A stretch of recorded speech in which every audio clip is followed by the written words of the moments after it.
Hello everyone and welcome back to Marketing with Mia. Today I'm going to be giving you an insight into how I got my first 4-figure month in UGC creation. Can I just say this was only last month and this was my first 4-figure month, so happy days to me. I'm so proud of that achievement and I'm going to share with you everything that I found helpful, all the tips and tricks with getting started with content creation, how to get your first 4-figure month. So let's get straight into the video. So first things first, if you are just getting started in content creation, be sure to watch my recent upload on YouTube on this channel. It should be the video below this one on how to get started, as I run through the different apps you can use, the different ways you can get started, how to create your portfolio and get set up.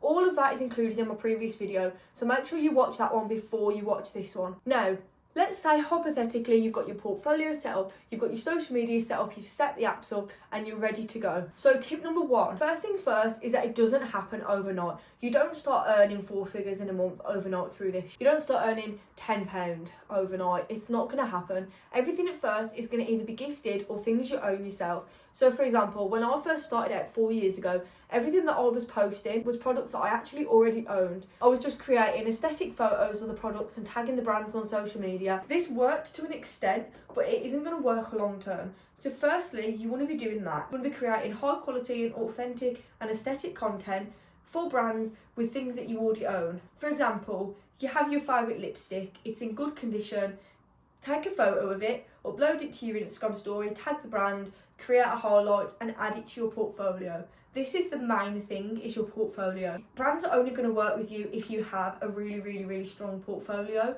or at least some relevant content on the portfolio to the brand that you're actually applying to the campaign for. The second thing is don't limit your niches.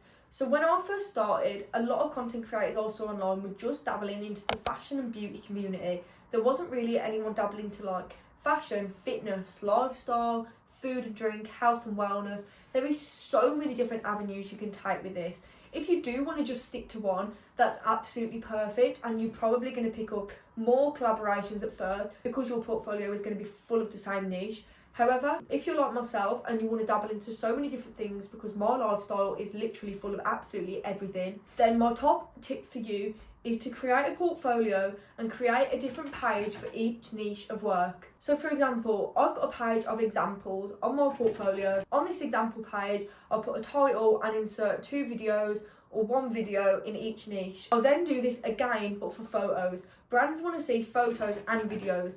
Videos are absolutely perfect, great. However, what about the brands that want photos of their products and not videos? This is when the photo page becomes so important on the portfolio. If you're like me, you do fashion, beauty, lifestyle, sports, take photos of literally everything. When I was trying to build my portfolio of fitness content, I was filming my workouts in the gym, and again, this is where you have to be not camera shy. I found it super awkward and I had such bad anxiety about it at first, but when I realised that I'm doing it for my benefit and it's going to benefit my lifestyle in the future, I didn't really care about what anyone else was thinking. So for example, if you're a fitness guru and you go to the gym all the time, make sure obviously you're only filming yourself and not other people. But create content, create vlog style content, create tutorial style content, take photos. This can be of your gym wear, so like Gymshark or Paralete, all different things like that. Or do tutorial style content, so if you're really into your fitness and you know exactly what you're doing every single time you go there, film a tutorial style video. You don't have to speak in the gym, you can always do a voiceover. All of this is content that's going to benefit your portfolio. So let's say that's your fitness one. You'll put fitness, insert the pictures and the videos there of your work, happy days, move on. Fashion, completely different niche, but if you've got a good content for fashion, so like styling outfits, outfit of the days, shopping trips where you're buying new clothes, all of these different pieces of content, again, put them on your portfolio. Literally everything. It can be things you already own. So for me, mountain biking, that was a huge one for sport content. I started doing videos on mountain biking, which is something I already own and already do every day, and I put that on my portfolio. So basically what I'm saying is you're not limited to the content you can post. It doesn't have to just be things you've been gifted, because that isn't going to happen straight away. Use items that you already have, stick them on there and send that portfolio to brands. Another tip is to put this portfolio link in all of your bios on social media, because if brands are seeing these posts and they're thinking, I'd like to work with them, they're going to click on your page, and if they can see a link to a portfolio, they're going to click on that, look at your portfolio and either go, no, I don't want to work with them, or yes, I'm going to reach out. Either way, it's a bonus because you're reaching brands. Not every brand is going to want to work with you, obviously, but if you're still reaching the brands anyway, that's good. Any publicity is basically good in this sense. Second of all, I found that limiting myself to campaigns wasn't helping.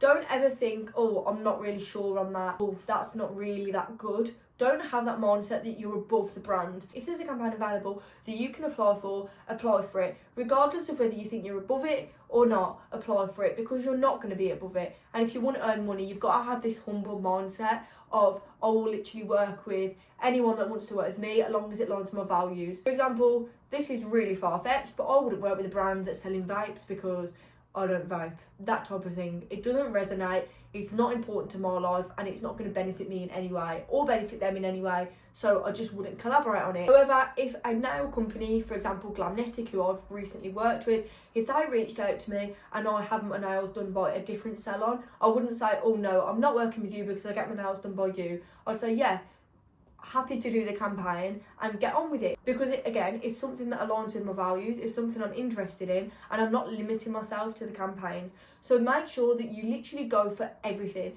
Even if you think you're not going to get accepted on the campaign, go for it anyway, because you will be surprised. And if your content is high quality and is authentic and aesthetic enough, brands will want to work with you anyway. Next, this is where I found it super important. Using apps like Influy, Incense and Vamp. These three apps are basically how I got my first 1,000. So I've been doing gifted collaborations for 3 years. Some of them are paid, but most of them are gifted.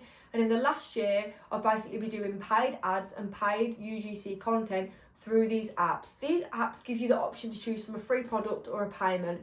99% of the time, I put payment. In fact, no, sorry, that's a lie. 100% of the time, I literally always put payment, because you get the product and then the brand is basically paying for your content and your usage rights. On Influy, I started charging £100 per campaign, and this was only because I'm confident in my content, I know how to pitch to brands, and I have evidence on my portfolio to back that up. And literally, for example, the last 10 campaigns that I've applied to work for, which I've charged £100, £200, that type of thing for, only one of them has actually declined. This is what I found. When I first started using these apps like Influy, I'd apply for the campaign, I'd put my price in, I'd send the campaign, click confirm, and that would be it.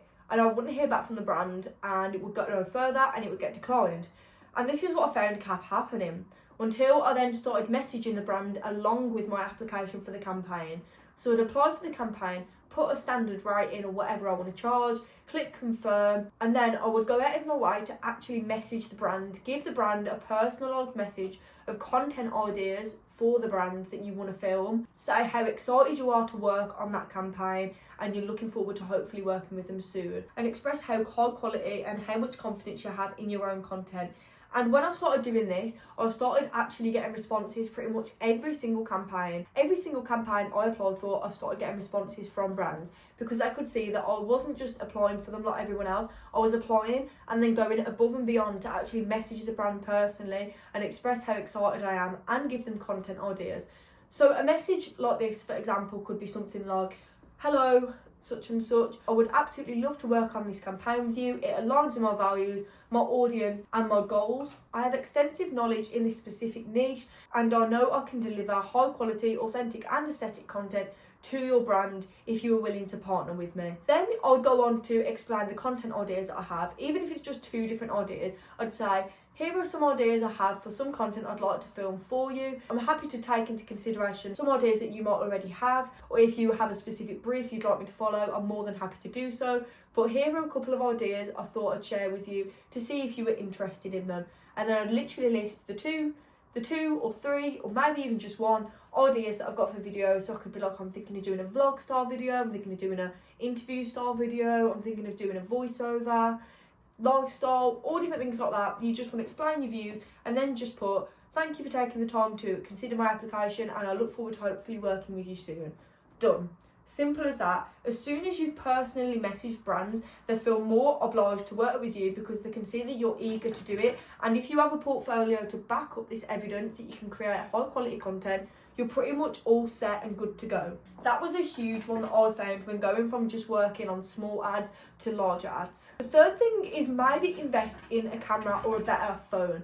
So I shoot on a Sony ZV-1 and an iPhone 15 Pro Max. Now, you don't need a camera. This is a common misconception, actually. A lot of people say you need a camera or you need a camera to be like professional photographer and all this. You really don't. If I put on the screen here a video that I shot, one on my iPhone and one on my Sony ZV-1, both of the same product, in the same day, in the same lighting, in the same place, there isn't much different at all. Don't get me wrong, the camera is slightly better quality, but it's not the be all or end all, as brands a lot of the time now prefer organic content when it just seems more authentic. The next tip I have for you is to email brands. So for example, if there's a restaurant that you really love and really want to work with, don't wait for them to post something like I'm looking for influencers. Email them or DM them yourself, pitch yourself to them, link your portfolio and make it sound like you really want to work with them. But don't do this as soon as you follow them. I think a lot of people make this mistake, and I definitely was one that used to make this mistake too. I used to follow a brand and message them literally 5 seconds later, asking to partner with them, and most of the time it was no, as you can imagine, because why would a brand want to work with someone who has literally just followed them, has no knowledge of the brand, shows no engagement in the brand, and just basically wants a free product? They're not going to work with you. So my advice to you is engage with their content, comment things on their posts, like all their posts, and basically just engage with the brand a lot before you think about messaging them, as this shows the brand that you actually are interested in their product and you actually are eager to work with them, and it's not just a I want a free product type of thing. And this leads me to conclude, there are so many different ways that you can earn money through social media. The amount of different apps out there is immense. The whole of social media marketing is literally huge. In 2022, I'm pretty sure it was 82% of customer traffic for businesses was through short style videos through social media. 82%, and I'm pretty sure in 2024 it went up to 95%, but don't quote me on that, I'm not 100% sure. So it literally just shows if you're getting the content and you're getting yourself out there, brands are going to be interested in you. This leads me to basically say, don't give up. You don't want to give up on this. If you're inconsistent, it's not going to work. You've got to be consistent with this. If you, like me, previously worked a full-time job and did this alongside it, you need to have the motivation to be consistent. Constantly update your Instagram maybe a couple of times a week. Constantly update your TikTok a couple of times a week. And just be super consistent with building your portfolio. If brands can see consistency, they can see someone that actually wants to learn, actually wants to be in this industry and do well, not just someone that's doing it for a little side thing or a little fad in their life. My final tip for this video is LinkedIn. LinkedIn is a huge one, and I feel like a lot of people don't really use LinkedIn, and I can't understand why. Making connections on LinkedIn is super important. I'm pretty sure you can only make 200 connections a day, which literally is still a lot of connections. You want to create a nice LinkedIn profile, basically promoting that you're a content creator. You want to connect with other content creators or marketing managers or marketing executives on there, and you'll start to see that your feed will become a niche to the people you connect with. So for example, if I follow loads of marketing executives or talent agencies, my feed is then going to be full of calling all influencers, we're looking to work with you, or freelance contract, such and such, things like that. So basically, you want to fill your feed with contracts, with opportunities, with events, with campaigns that you can then apply for. And a lot of the times, if you connect with the people that are making these posts, you've got a higher chance of hearing back from them, as it shows you're actually eager to work with them and communicate with them too. So yeah, they're basically my top tips on how I earned my first 4-figure month in UGC, and you can do it too. Just be consistent, be motivated, keep your portfolio up to date and keep your social medias up to date too. And don't forget to reach out to brands. They're not always going to reach out to you. It's going to be 50-50, maybe even 70-30 of you reaching out to them, and you're not always going to get a response, so don't be disheartened if you don't get a response too. Final thing I'm going to talk about is my business. So on the 27th of January 2025, I am launching my business, Haste Media Solutions. My aim of this business is to boost individuals and businesses' social medias to their full potential by strategy, marketing and UGC and organic content that drives engagement. And I want to do this for you.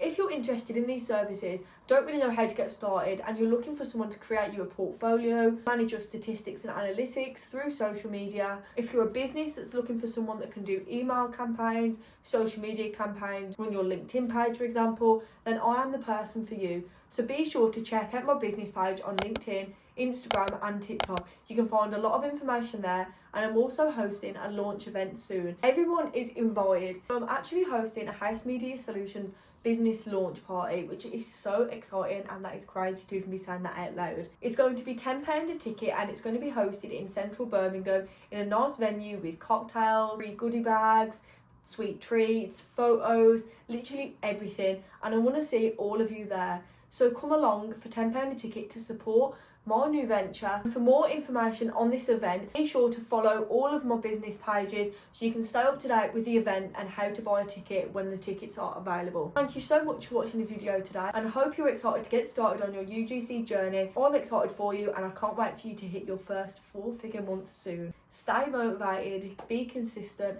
and I'll see you in my next video. Don't forget to like and subscribe to the channel if you do want to see more, and I hope to see you all at my business launch event soon.